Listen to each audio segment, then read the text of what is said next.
Hello everyone, and welcome to the Betrayal Stories channel. Today we have a story that shakes to the core. Imagine that your biggest secret has been revealed, and not by someone else, but by your son's best friend. What happens when you get caught at the most inopportune moment?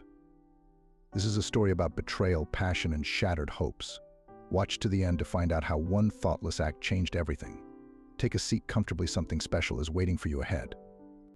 He's my son's best friend, and I shouldn't have agreed, but his tool was too big and tough.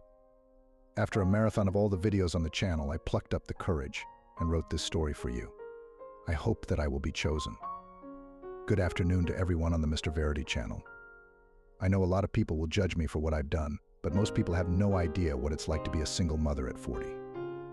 My name is Anna. I live in the interior of the state of Minas Gerais, and I am currently working with candy and salt orders for parties. Life here is not easy. Money barely covers expenses, and my son Alex is the only reason why I keep fighting every day. He always had problems adapting at school, and I was worried that he would become withdrawn and lonely. But when he became friends with Mark, my heart calmed down a little. Mark was a nice guy, always polite, with good manners, and importantly, he helped Alex socialize. They became inseparable, and I was glad that Alex had finally found a real friend. But I won't lie. Sometimes it seemed to me that Mark was at our house too often. Not only because he helped Alex with his studies, but also because of his presence.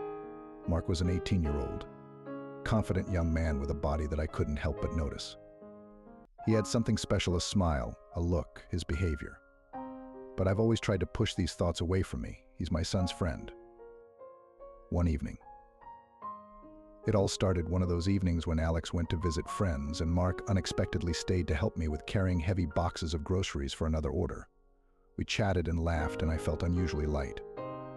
It was strange to realize that I enjoyed his company. When I told him about my plans to start my own business and how hard everything was for me, he listened attentively and then said, "Anna, you deserve more. I've admired you for a long time." I was embarrassed and tried to change the subject, but it was too late. I saw something more than just friendly sympathy in his eyes. We both knew that the line was about to be crossed, but neither of us could stop. It was all so fast. We were standing in the kitchen, and Mark pulled me to him.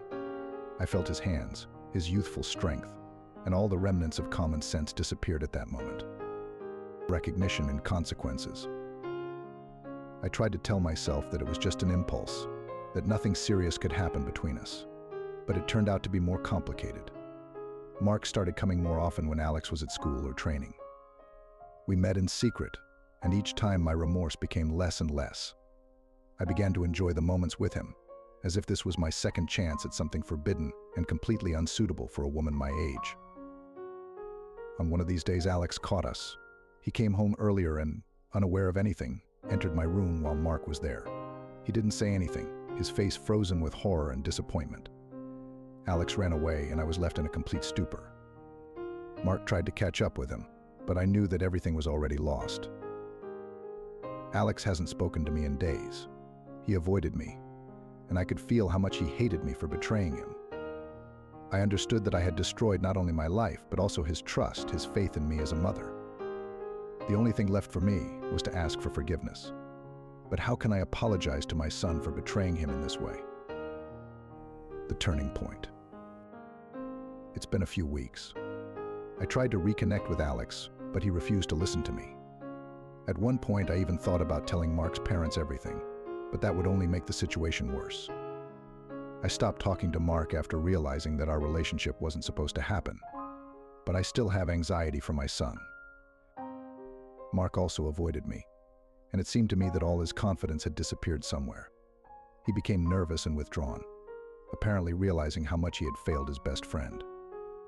At one of the parties where they both turned out, Alex couldn't stand it, and in the presence of friends began shouting that Mark was a traitor and he didn't want to see him anymore. These words went through my heart like a knife. I felt that I had destroyed not only my family, but also the friendship that was everything to my son.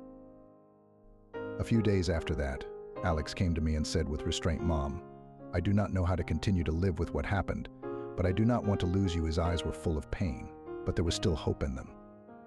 We hugged, and I promised that I would work to earn his trust again. Summary and conclusions.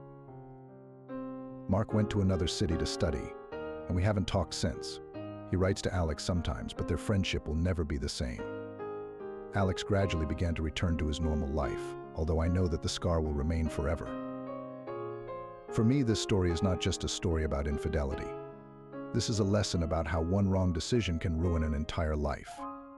I know that I deserve to be judged, but I also know that I was able to learn lessons and promise myself never to overstep the bounds of what is allowed again.